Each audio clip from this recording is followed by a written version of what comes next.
日本一面扩军，一面派外相来华，其目的何在？我们该如何处理中日两国的关系？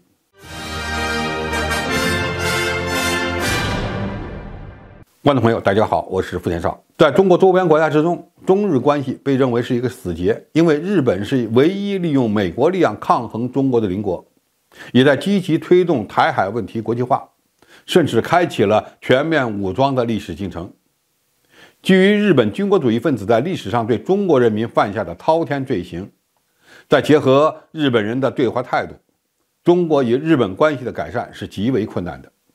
因为双方很难建立起完全的互信关系。当然，中日之间也不是没有积极因素，毕竟日本在经济上对中国的依赖度依然很高，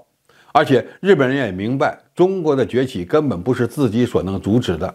中国的统一也无法被阻挡。但是谁也不能保证日本的右翼政客不会在涉及中国统一的问题上赌国运，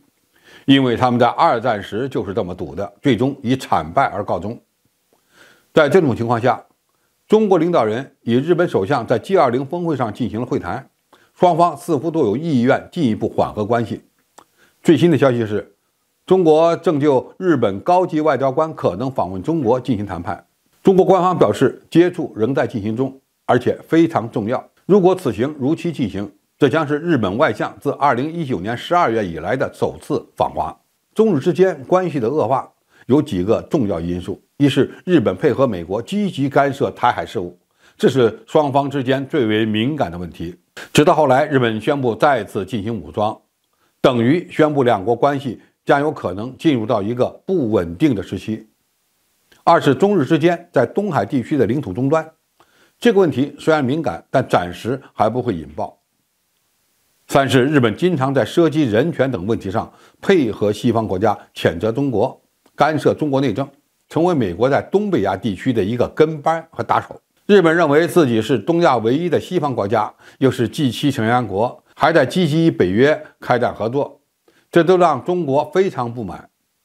第四，日本正在加入美国围堵中国的行列，加强对向中国出口先进晶片制造设备的控制。第五，日本大幅度地调整了安保政策，计划把军费开支从现在的占 GDP 的 1% 增加到2027年的 2%。一个二战的战败国强化军事反击能力，令人怀疑日本正在远离战后的和平发展道路。那么中国应该如何处理与日本的关系呢？其实当前主要还是要加强沟通，保持稳定关系为上策。首先，中日关系的本质是中美关系的延伸，美国非常希望看到中日之间对抗的加剧，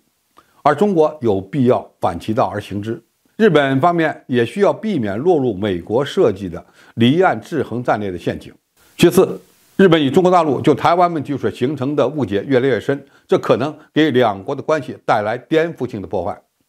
所以通过沟通形成一定的共识非常重要。中国肯定要在台湾问题上给日本画设红线，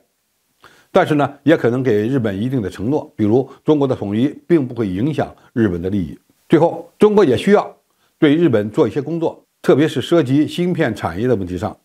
这对破解美国的科技封锁非常重要。总体而言，中国与日本的关系很难处理。当前最符合中日两国利益的不是对抗，而是要尽可能的化解矛盾和纠纷，增进双方的合作，从而破坏美国利用日本遏制中国发展的图谋。当然，我们对日本也要做好两手准备，毕竟这个国家的右翼分子虽然是美国的一条狗，但是现在已有狗遛主人的趋势了，也就是日本的某些政客想引诱中美在台海干一架，自己从中渔利。那么中国也需要严正地告诉日本的这些右翼政客，这么玩就是作死，最终不会有什么好下场的。好，今天评述就到这里，谢谢大家收看，我们下期再见。